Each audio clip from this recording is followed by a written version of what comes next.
बहुत ज्यादा प्रेम करता है और वो कभी भी नहीं चाहता कि हम मर जाते या नाश हो जाते। वो चाहता है कि हम जिंदगी पाए, जीवन पाए, बहुत आयत का जीवन। तो इसलिए प्रभु ने एक खूबसूरत जीवन हमें दिया और हमें जो ये खूबसूरत जीवन दिया, हमें इस जीवन की अहमियत को समझना चाहिए, हमें इसकी कद्र करनी चाहिए, क्योंकि ये जीवन अनमोल है जो हमारे प्रभु ने दिया। और हमारे देह, हमारे प्राण, हमारी आत्मा, हर चीज प्रभु की है और हमें इसका बहुत अच्छे से इसकी हमें एहसास होना चाहिए कि इसके लिए प्रभु ने अपनी जान आपके वो आपके लिए संसार है। उसने आपके लिए अपना लहू बहा, उसने आपके लिए जगत का वो परमेश्वर का वो मेमना बना जो पाप को उठा के। तो हमें हर पल, हर समय, हर सांस के लिए परमेश्वर को धन्यवाद देना चाहिए। थैंक यू जीसस बोल, क्योंकि ये उसकी दया है, ये उसकी करुणा है कि हम आज जीवितों की संगति, नहीं तो आज का दिन भी हम नहीं देख। आज हम कुछ बातों पर मनन करेंगे इससे पहले कि हम मनन में जाएं अपने आप। Thank you Jesus, hallelujah, hallelujah, hallelujah. धन्यवाद, धन्यवाद। Thank you, Jesus। वो प्यार सही दिखती है मुझे पहाड़ पर खड़ी, वो प्यारी सही दिखती है मुझे पहाड़ पर खड़ी, कि मसीहा ने नदामत का मेरे लिए जान दी, वो प्यारी से दिखती। थैंक यू जीसस, हम आपका धन्यवाद धन्यवाद धन्यवाद करते हैं खुदा। ओ राजाओं के राजाओं, प्रभुओं के प्रभु, सारी आशीषों को देने वाले दाता, सर्वशक्तिमान पर पिता परमेश्वर, हम आपका धन्यवाद देते हैं आज के सुंदर समय के लिए। ये दिन, ये समय आपने हमारे लिए निश्चित किया कि इस समय हम आपके चरणों के पास आने। महान परमेश्वर पिता, हम धन्यवाद धन्यवाद धन्यवाद करते हैं ईश्वर दरबार परिवार का और इससे जुड़े हर एक जन का हम धन्यवाद करते हैं, हम हर एक का स्वागत करते हैं प्रभु जी। हम प्रार्थना करते राजाओं के राजा, प्रभुओं के प्रभु, इस मिनिस्ट्री को और अधिक आशीष दीजिए। इस समय में मैं अपने आप को शून्य करती हूँ, पवित्र आत्मा की सामर्थ्य से मुझे भर दीजिए। एक एक शब्द आपकी ओर से हुई, शब्द मेरी ओर से ना। आपका धन्यवाद करते हुए इस प्रार्थना को प्रभु यीशु मसीह के नाम में प्रणाम सुनिए। आमीन। आप मेरे साथ निकाल लीजिए लूका रचित सुसमाचार, लूका रचित सुसमाचार, लूक चैप्टर 23, लूक चैप्टर 23 और उसके वर्ष 32 से 38 तक। लूका रचित सुसमाचार 23 अध्याय 32 वचन से 38 वचन तक। मैं आपके लिए पढ़ रही हूँ। यहाँ लिखा है, वे अन्य दो मनुष्यों को भी जो कुकर्मी थे उसके साथ खाद करने को ले चले। जब वे उस जगह जिसे खोपड़ी कहते पहुंचे तो उन्होंने वहां उसे उन कुकर्मियों को भी, एक को दाहिनी और दूसरे को बाईं ओर क्रूसों पर चढ़ाया। तब यीशु ने कहा, हे पिता, इन्हें क्षमा कर, क्योंकि ये नहीं जानते कि क्या कर रहे हैं। और उन्होंने चिट्ठियां डालकर उसके कपड़े बांट लिए। लोग खड़े खड़े देख रहे थे और सरदार भी ठट्ठा करके कहते थे, इसने दूसरों को बचाया। यदि यह परमेश्वर का मसीह है और उसका चुना हुआ है तो अपने आप को बचा ले। सिपाही भी पास आकर और सिरका देकर उसका ठट्ठा करके कहते थे, यदि तू यहूदियों का राजा है तो अपने आप को बचा। और उसके ऊपर एक दोष पत्र भी लगा था, यह यहूदियों का राजा है। परमेश्वर अपने वचन के पढ़े और सुने जाने पर आशीष।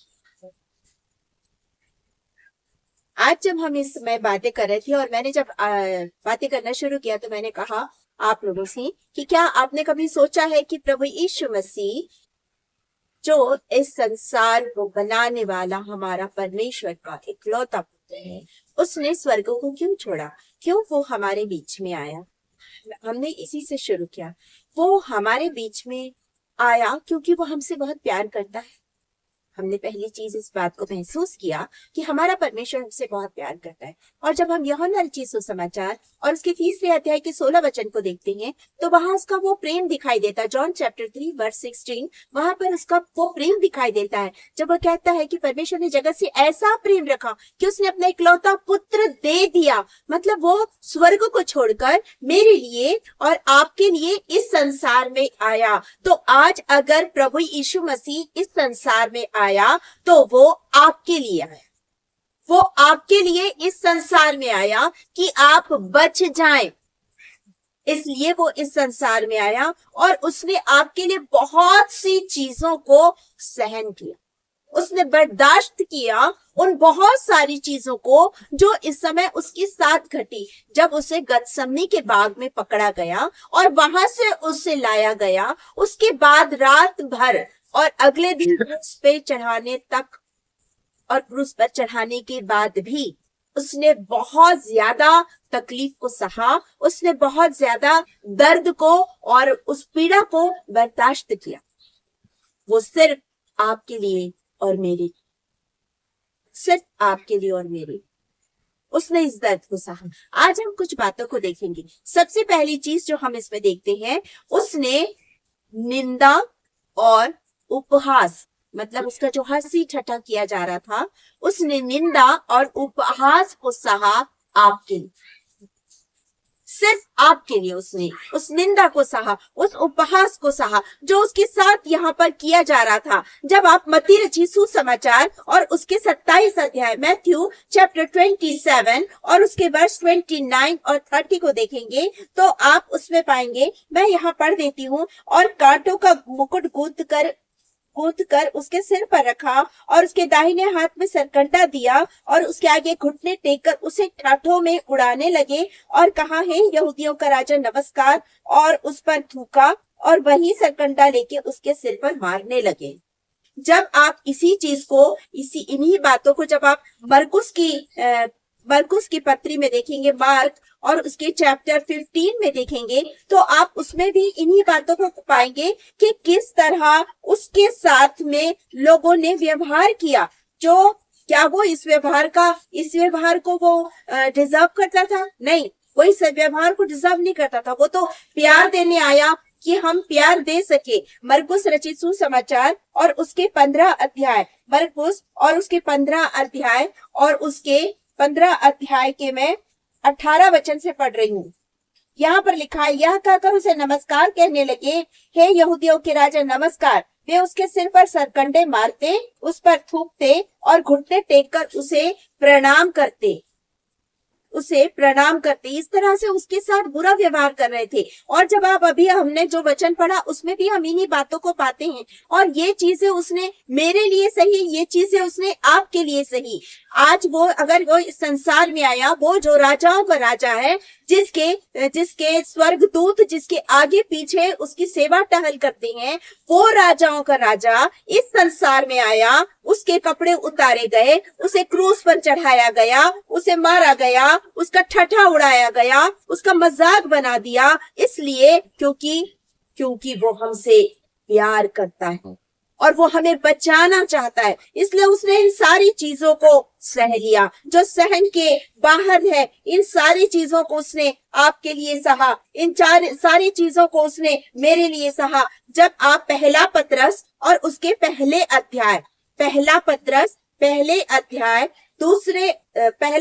दूसरे अध्याय और उसके 23 वचन को देखेंगे तो मैं आपके लिए पढ़ रही हूँ। पहला पत्रस दूसरा अध्याय 23 वचन, यहाँ पर लिखा है, वह गाली सुनकर गाली नहीं देता था और दुख उठाकर किसी को भी धमकी नहीं देता था, परंतु अपने आप को सच्चे न्याय के हाथ में सौंपता था। वह आप ही हमारे पापों को अपनी देह पर लिए हुए क्रूस पर चढ़ गया, जिससे हम पापों के लिए मरकर धार्मिकता के लिए जीवन बिताए। उसी के मार खाने से तुम चंगे हुए, उसी के मार खाने से आज चंगाई जिंदगी में आई। तो उसने आपके लिए और मेरे लिए उस निंदा को, जब उसकी बुराई कर रहे थे, उसकी निंदा कर रहे थे, उसकी हंसी उड़ा रहे थे, वो सुन रहा था। और वचन में लिखा उसने गाली सुनकर गाली नहीं दी। लेकिन क्या आप सह सकते हैं गाली को? क्या आप सह सकते हैं? नहीं। यदि आपको कोई एक सुनाए तो आप 4 सुनाने तैयार रहेंगे। ये मेरे साथ भी होता है, मैं भी वही करती थी। लेकिन जिस दिन प्रभु जिंदगी में आया, अब वो शब्द नहीं मिलते हैं। आपके जिंदगी में प्रभु ने आना है, क्योंकि वो आप ही के लिए इस संसार में आया। और जिस दिन वो आपकी जिंदगी में आएगा, आपकी चाहे कोई भी निंदा करे, आपका चाहे कोई भी मजाक बना दे, आपको कभी बुरा नहीं लगेगा, क्योंकि आप तब याद करेंगे प्रभु यीशु मसीह को।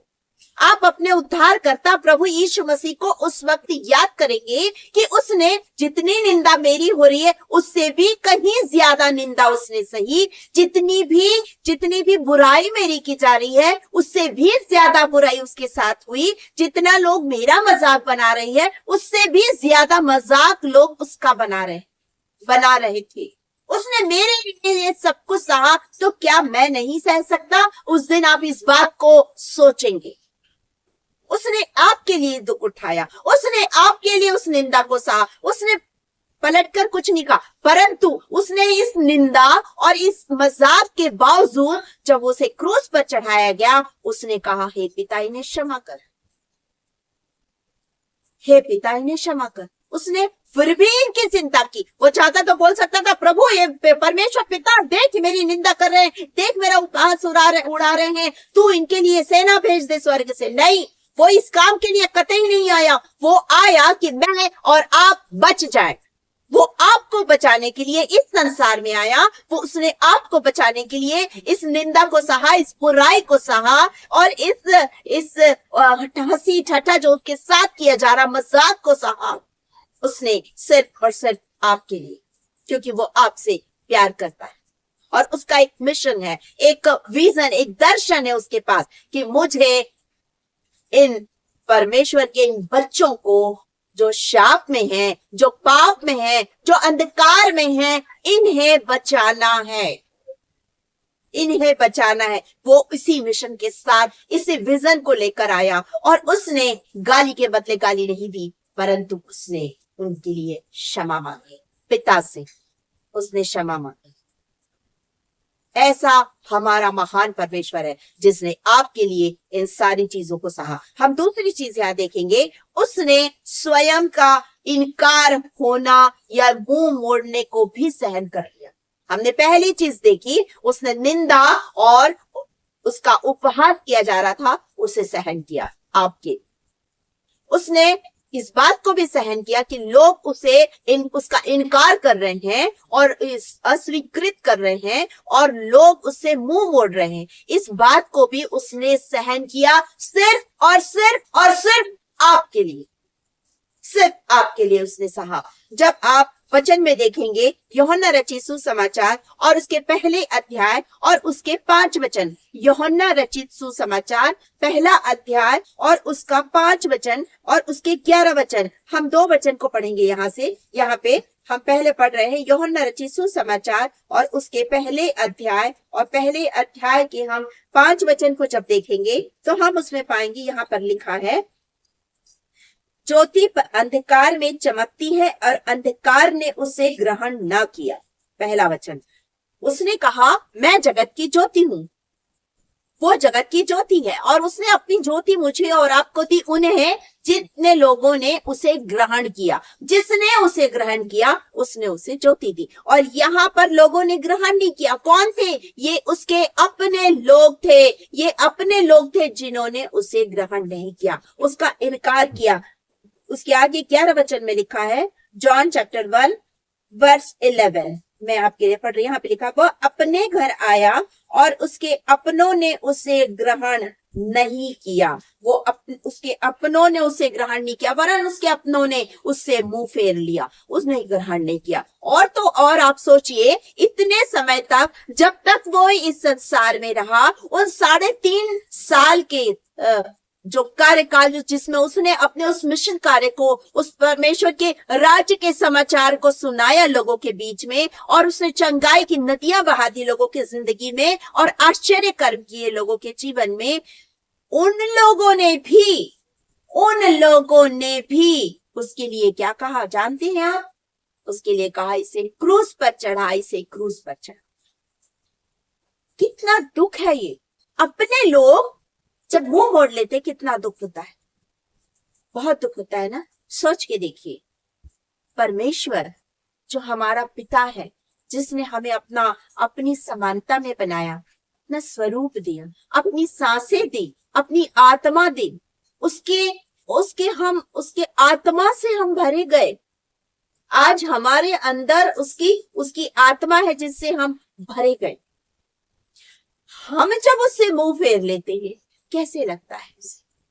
हमने जब प्रभु यीशु मसीह का से मुंह फेर लिया कैसे लगता है उसे? उसने तो मेरे लिए जान दी ना, उसने तो आपके लिए जान दी ना। यदि आप उससे मुंह फेर लेंगे, जो उसने आज्ञा दी है, उन आज्ञाओं को यदि आप नहीं करेंगे, उसका पालन नहीं करेंगे, तो उसे भी बहुत दुख हो, जैसे हमें दुख होता है उसे भी दुख होता है। तो उसने इन सारी चीजों को आपके लिए और मेरे लिए सह लिया। उसने हमारे लिए इन सारी चीजों को सह लिया। जब आप मत्ती रचित सुसमाचार, मैथ्यू चैप्टर 27, मत्ती रचित सुसमाचार और उसके 27 अध्याय और उसके 22 और 23 वचन को पढ़ेंगे तो यहाँ पर लिखा है 22 वचन में, मत्ती उसके 27 अध्याय 22 वचन में, पिलातुस ने उनसे पूछा, फिर यीशु को जो मसीह कहलाता है क्या करूं? सबने उससे कहा, वह क्रूस पर चढ़ाया जाए। हाकिम ने कहा, क्यों? उसने क्या बुराई की है? परंतु वे और भी चिल्ला चिल्ला कर कहने लगे, वह क्रूस पर चढ़ाया जाए, वह क्रूस पर चढ़ाया जाए। हर समय जब आप मत्ती रचित सुसमाचार में देखेंगे, लूका रचित सुसमाचार में देखेंगे, मरकुस में देखेंगे, यूहन्ना में देखेंगे, हर जगह आप इन्हीं बातों को पाएंगे कि लोग चिल्ला रहे हैं और कह रहे हैं उसे क्रूस पर चढ़ा, उसे क्रूस पर चढ़ा। क्यों चढ़ाना है? उसने क्या किया? उसने आपसे प्यार किया। क्या किया उसने? जब आप बीमार थे उसने चंगाई दी। क्या किया उसने आपकी जिंदगी में कमी को पूरा किया, हर जरूरत को उसने पूरा किया। जब दाखरस घट गया उसने दाखरस दे दिया। जब लोग भूखे थे उसने मछली और रोटी में से उसने 5,000 से ज्यादा लोगों को खिलाया। उसने ऐसा क्या किया? उसने ऐसा कुछ नहीं किया। उसने ऐसा कुछ नहीं किया, लेकिन लोग चिल्ला रहे उसे क्रूस पर चढ़ा, उसे क्रूस पर चढ़ा।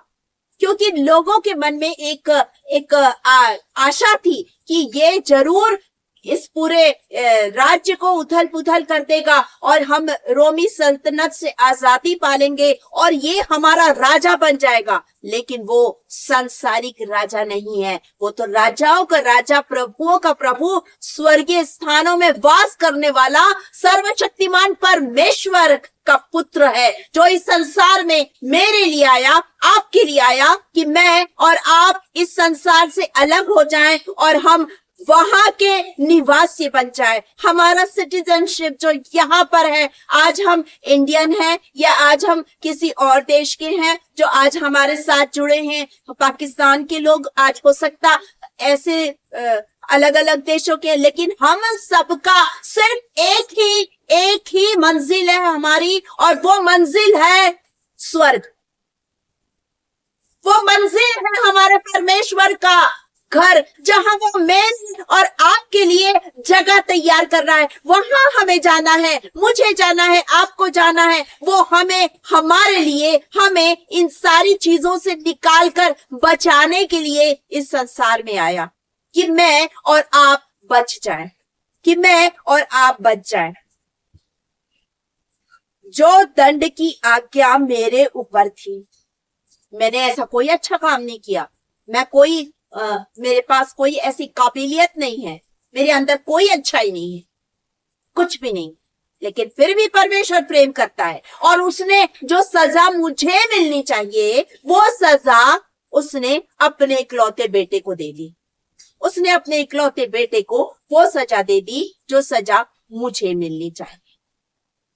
ये जो क्रूस की मृत्यु है तो मेरे लिए होनी चाहिए, क्योंकि मैं तो पापी हूं, लेकिन इस क्रूस की मृत्यु को मेरे प्रभु ने मेरे लिए सहा, इस क्रूस की मृत्यु को प्रभु ने आपके लिए सहा। तो हमने पहली चीज देखी, उसने निंदा और उपहास सहा आपके लिए। हमने दूसरी चीज देखी, उसने स्वयं के इनकार को और लोगों के मुंह मोड़ने को सहा आपके लिए। हम तीसरी चीज देख रहे हैं, उसने कोड़े की मार को सहा आपके लिए कि आप चंगाई को पाले, आप चंगाई को पाले। आप जब यशायाह नबी की पुस्तक और उसके यशायाह नबी की पुस्तक और उसके 53 अध्याय, ऐसायाह चैप्टर 53 और उसके 4 वचन 4 से लेकर 5 तक पढ़ेंगे तो आप देखिए, निश्चय उसने हमारे रोगों को सह लिया और हमारे ही दुखों को उठा लिया, तो भी हमने उसे परमेश्वर का मारा, कूटा और दुर्दशा में पड़ा हुआ समझा। परंतु वह हमारे ही अपराधों के कारण घायल किया गया, वह हमारे अधर्म के कारण कामों के कारण कुचला गया, हमारी शांति के लिए उस पर ताड़ना पड़ी। उसके कोड़े खाने से हम लोग चंगे हो जाए, उसके कोड़े खाने से हम लोग चंगे हो जाए। और जब आप मत्ती रचित सुसमाचार को देखेंगे उसके 27 अध्याय के 26 वचन में, तो वहां पर भी लिखा है कि उसे कोड़े मारे गए। जब आप यूहन्ना उसके 19 और उसके पहले वचन में देखेंगे, वहां पर भी लिखा है कि उसे कोड़े मारे गए। उसने मेरे लिए कोड़े खाए, उसने आपके लिए कोड़े खाए, आपके लिए कोड़े खाए कि आप बीमारियों से आजाद हो जाए। इसलिए जब भी हम प्रार्थना करते हैं, मैं आपसे हमेशा इस बात को कहती हूँ, उसने कोड़े खा लिए आपके चंगाई के लिए, उसने चंगाई को दे दिया। अब उसे आप रिसीव कीजिए, उसे रिसीव कीजिए, उसे बोलिए, प्रभु तेरे कोड़े खाने से मैंने चंगाई को पाया, आज मैं उसे रिसीव करती हूँ, आज मैं उसे रिसीव करता हूँ। और उसके बाद उसके लिए धन्यवाद दीजिए। हर रोज, हर पल, हर समय, प्रभु मैं बीमार हूँ, मेरे हाथ में दर्द, पैर में दर्द, सिर में दर्द, ये दर्द, वो दर्द, प्रभु के पास जाइए, घुटनों में जाइए, बोलिए उसे, प्रभु तूने मेरे लिए कोड़े खाए कि मैं चंगी हो जाऊं, तूने मेरे लिए कोड़े खाए कि मैं चंगा हो जाऊं। आज उस चंगाई को मैं रिसीव करती हूँ, आज उस चंगाई को मैं रिसीव करता हूँ। और धन्यवाद दीजिए उसका धन्यवाद दीजिए, उस महान परमेश्वर उसके प्रति थैंकफुल रहिए, शुक्रिया कहिए खुदा से, क्योंकि उसने आपको बचाया, उसने आपके लिए अपना इकलौता बेटा जिसके कोड़े खाने से भेजा, उसने कि वो कोड़े खाए और मैं और आप चंगाई को पाले। मैंने चंगाई को पाया, मैंने अपने जीवन की गवाही भी दी थी आप लोगों के बीच में कि किस तरह मैं बीमार थी और मैंने किस तरह चंगाई को पाया। मैं हार्ट की पेशेंट थी जो हर पल हर समय हार्ट की दवाइयां खाती थी। एक दिन मैंने प्रभु से कहा, रखना है तो रख इस संसार में, नहीं तो मुझे उठा ले, आज के बाद मैं कोई दवाई नहीं खाऊंगी, और सारी दवाई घर के बाहर उठा के फेंक दी। उस दिन का दिन है, आज का दिन है, मुझे कोई हार्ट की प्रॉब्लम नहीं है। यह है परमेश्वर की चंगाई जो उसने मेरे लिए रखी। उसके बेटे ने कोड़े खाए, उस 39 कोड़ों की मार में मेरी बीमारी की भी चंगाई के लिए उसने कोड़े खाए, उस मूल्य को उसने चुका दिया। इसलिए परमेश्वर ने जो चंगाई दी उसे रिसीव कीजिए। मैंने रिसीव किया, आप भी रिसीव कीजिए, क्योंकि उसने आपके लिए कोड़े खाए, उसने आपके लिए कोड़े खाए। रोज रोज रोना बंद कर दीजिए कि मुझे ये हो गया, मुझे वो हो गया। प्रभु ने आपको खूबसूरत जीवन दिया, धन्यवाद दीजिए। प्रभु ने आपको स्वस्थ रखा, आपके हाथ पैर चल रहे, धन्यवाद दीजिए उसको। आपसे ज्यादा बहुत लोग बीमार है, बहुत लोग इससे भी ज्यादा बीमार है, वो तो बिस्तर पर पड़े, उठ भी नहीं सकते, बोल भी नहीं सकते हैं। कभी उनके उस दर्द को महसूस कीजिए, कभी उस दर्द को महसूस कीजिए जो यीशु मसीह ने खाया। उसने अपनी पीठ पर जो 39 कोड़े खाए, 39 कोड़े, एक एक कोड़े में उसके मांस के बड़े बड़े टुकड़े निकल जाते थे। उसकी पूरी पीठ छलनी हो गई उस कोड़े की मार से। और वो क्यों कहा? आपके लिए, सिर्फ और सिर्फ आपके लिए। महसूस कीजिए उसको, उस दर्द को महसूस कीजिए कि आपके लिए उसने क्या क्या सहा। उस दर्द को महसूस कीजिए, तब आपको समझ में आएगा कि वो कितना प्यार करता है आपसे। तब आप उस प्रेम को समझने पाएंगे कि वो आपसे कितना प्रेम करता है। हम यहाँ पर चौथी चीज देखेंगे, उसने कांटों का मुकुट पहना कि मैं और आप जीवन का एक खूबसूरत सा मुकुट ताज पहन ले। क्या हुआ? उसने कांटों का ताज पहना कि मैं और आप जिंदगी में एक खूबसूरत जीवन का मुकुट पाले, इसलिए उसने कांटों का ताज पहना। वचन हमसे कहता उसके सर पर मुकुट, कांटों का मुकुट गूंद कर डाला गया। और जब स्कॉलर्स लोग जो पढ़ाई करते हैं और उन्होंने उस मुकुट के बारे में, जब उसमें जो गुथे हुए जो कांटों से बनाया गया था मुकुट, उसके बारे में जब देखा तो उन्होंने पाया कि वो एक बेल जैसी है जिसमें बड़े बड़े बड़े लंबे लंबे कांटे निकले रहते, और उस कांटों में से, उस जितने भी कांटे हैं उन कांटों से एक अजीब प्रकार का रस निकलता रहता है, उसमें से जो जूस निकलता रहता है। और वो जब चुभाया जाता है तो जिस भी जगह पर वो चुभता है उस जगह पर बहुत भयानक वाली जलन होती है और बहुत दर्द होता है। तो सोचिए, वो पूरा मुकुट उस कांटे से, एक कांटे में उस लोगों को तकलीफ हो जाती है। उसने तो पूरा ताज पहना मेरे लिए और आपके लिए कि मैं और आप जिंदगी पाले, मैं और आप जीवन का मुकुट पाले, इसलिए उसने उस कांटों के ताज को पहना। उस दर्द को उसने सहा, उस दर्द को उसने सहा। कभी महसूस करके देखिए उस दर्द को, आपको पता चलेगा वो दर्द कितना भयानक है। एक कांटा चुभने से कितनी तकलीफ होती है। उसने तो कांटों का ताज पहना। एक छोटी सी कोई एक झापट मार दे तो कितना दर्द होता है, एक छड़ी की मार कितनी तकलीफ दे, उसने तो कोड़े खाए आपके लिए।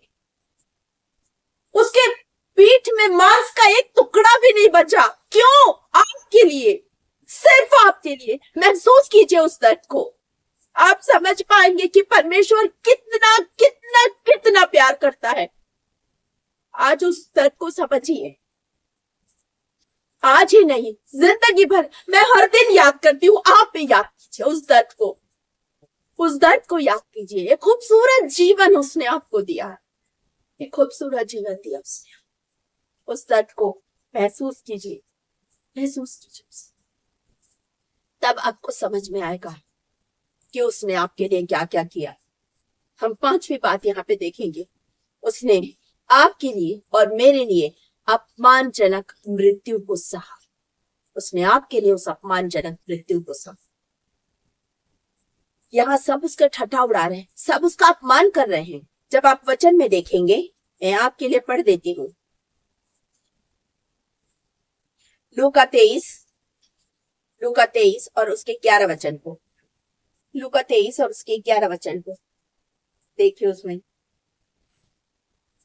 लूका 23 के 11 वचन में लिखा है, तब हेरोदेस ने अपने सिपाहियों के साथ उसका अपमान करके ठाठों में उड़ाया और भड़कीला वस्त्र पहनाकर उसे पिलातुस के पास लौटा दिया।